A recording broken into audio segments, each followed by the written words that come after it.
Om Asatoma Satkamaya, Tamasoma Jyotirkamaya, Prityorma Pritamkamaya. Om Shanti Shanti Shanti. Hari Om. O Lord, keep me not in the world of unreality, but lead me towards reality. Keep me not in the world of darkness, but lead me towards light. Keep me not in the world of mortality, but lead me towards self-realization, towards immortality. Om, peace, peace, peace. Namaskars to one and all. 14th of August 1947, at around 11 p.m., the leaders of our nation assembled in Delhi under the presidentship of Sri Rajendra Prasad. There, Pandit Jawaharlal Nehru, a speech, The Tryst with Destiny, proclaimed India's independence. Some lines from that speech I'd like to place before you. Long years ago, we made a tryst with destiny. Now the time comes when we shall redeem our pledge.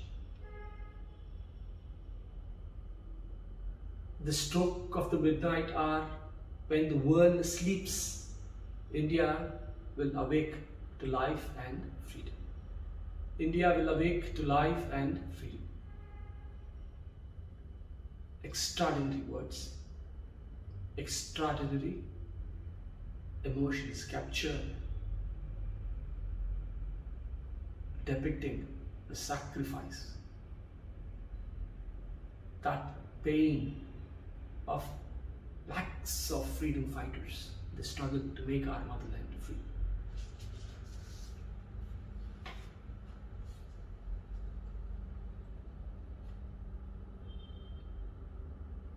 At the outset, I would like to congratulate all of us in this momentous occasion of the 75th anniversary of our Indian independence. It's a great occasion indeed. That great country of ours, which is thousands of years of legacy before us, whose leaders have guided us, who our forefathers have showed us the way through their lives, to their works, and through examples, leading us on to greatness. Those leaders of the past, the leaders of the present, and dear students, the leaders who are there right in front of me today, youth of today.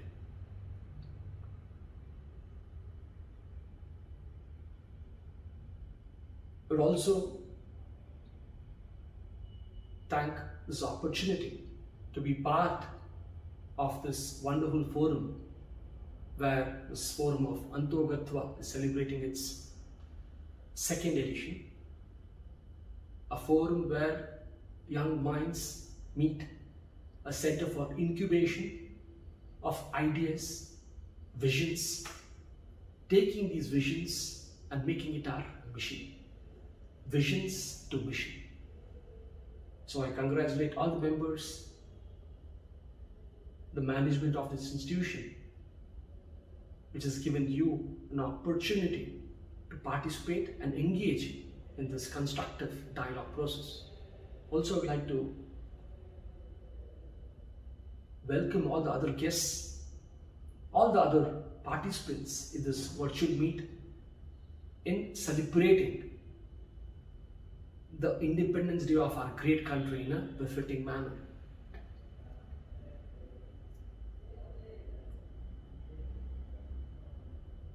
In this process of celebration,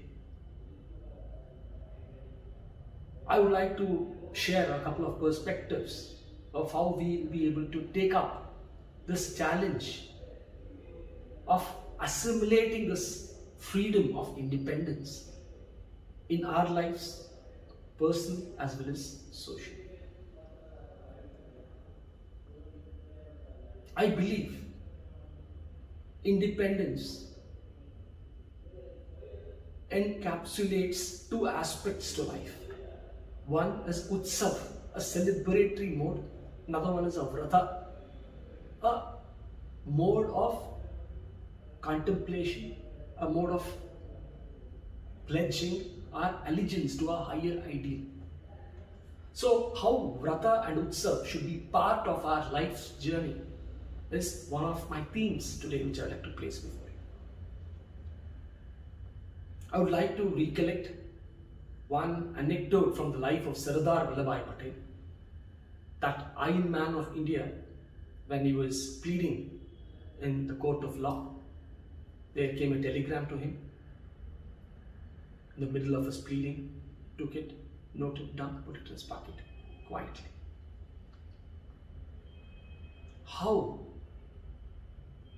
the people around later found out that the telegram was meant for him to convey the information of his deceased wife.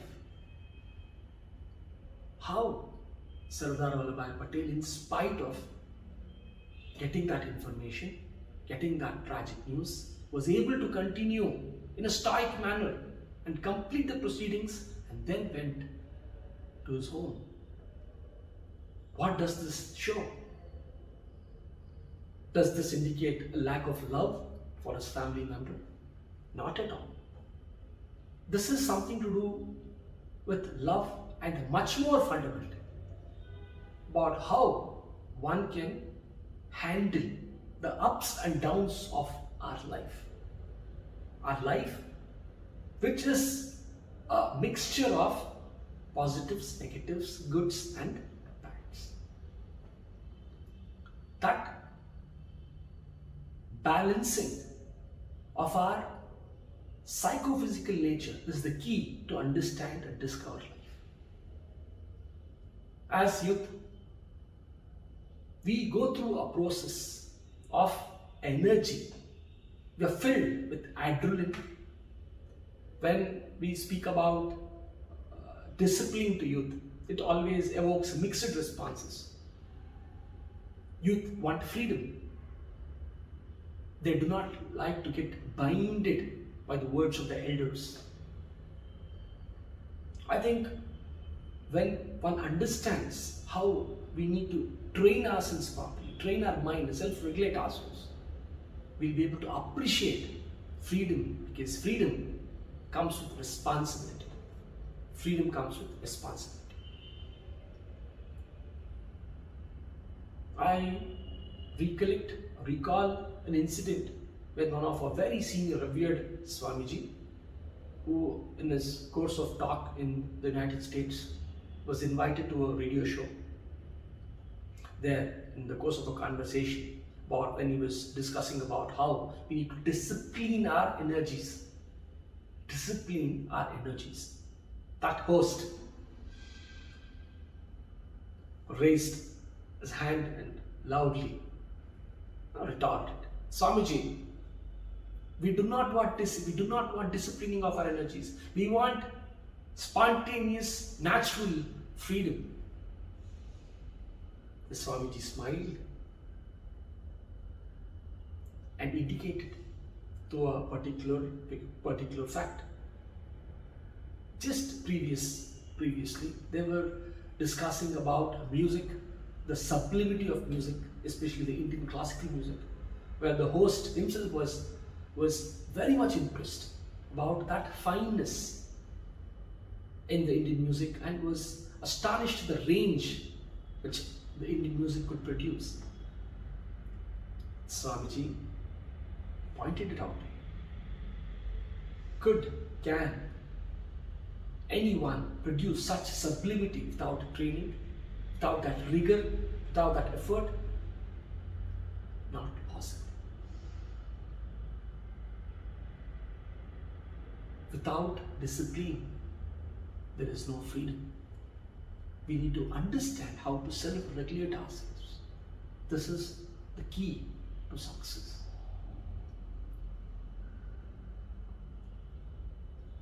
This regulation of our psychophysical energies is at the core of understanding the world and understanding ourselves. Youth of today are swayed by emotions, are swayed by multitude of influences, social influences. They seek validation. Each and every work, they need validation from others. It's not self-centered, but it is out-centered, world-centered. If your close friends, if your people do not validate your work, you are dejected. If some elder chastises you, is critical of you, you take it to the heart and go to various extremes. How we need to conduct ourselves, how we need to do. This is probably a bigger or broader definition of understanding freedom.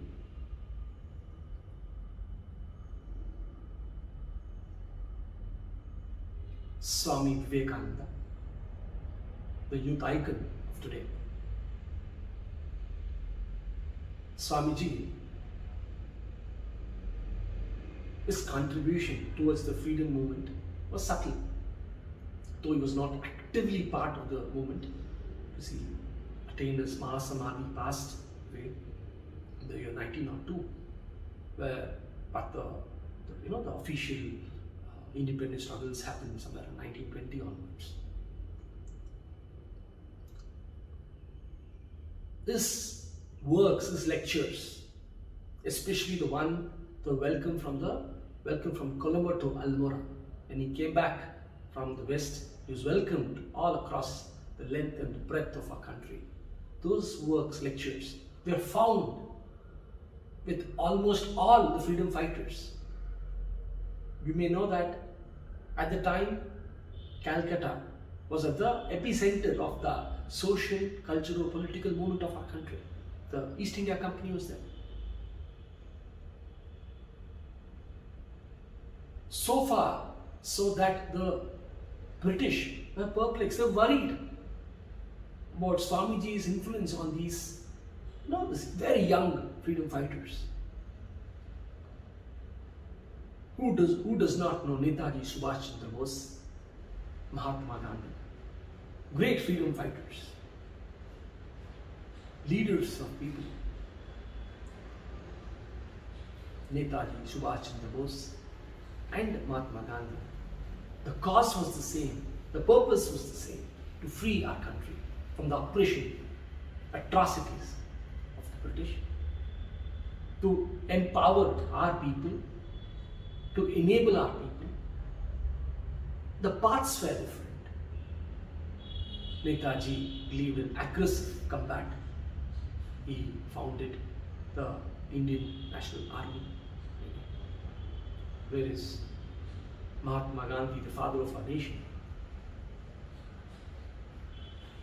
believed in non-violent modes, civil disobedience, non-cooperation, and was able to achieve that freedom through his methods.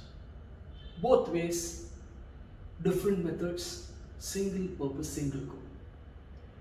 Both of them, though they were diametrically opposed to the way to achieve freedom, how did both of them view Swami Vivekananda? Netaji Subhash Chandra Bose spoke about Swamiji in glowing words. He's mentioned Swamiji as the maker of modern India. Mahatma Gandhi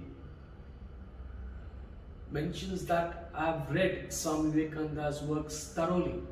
I've gone through those works in thorough detail. After reading Swami Vivekananda, the love I had for my country is increased 1,000-fold. What great words, what great inspiration to those great giants in the socio-political sphere. My intention here is that as youth, as people, unconsciously or consciously, we take in role models. We look up to somebody.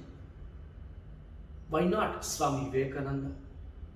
Why not? People, great people with great ideals. Let us look up to them. The life of character, purity, that vision, service. How can we translate that vision into our mission?